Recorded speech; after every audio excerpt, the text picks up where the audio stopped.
শিখায়। এই দুঃখ, কষ্ট, বিপদ আমাদের কোমরকে সোজা করে, আমাদের পায়ের মাটিকে শক্ত করে। চিল্লায় বলেন ঠিক কিনা?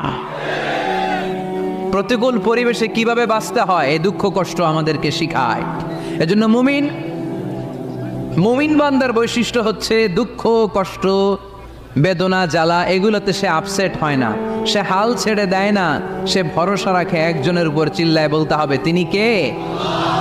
কারণ মুমিন জানে রাত্রি যত গভীর হয় অন্ধকার তমানিসা ভেদ করে সুবহে সাদিক হয়। মুমিন জানে গর্ভবতী নারীর পেটের ব্যথা যেই দিন বাড়তে থাকে ওই দিনই নতুন মেহমান আগমনের সময় ঘনাতে থাকে।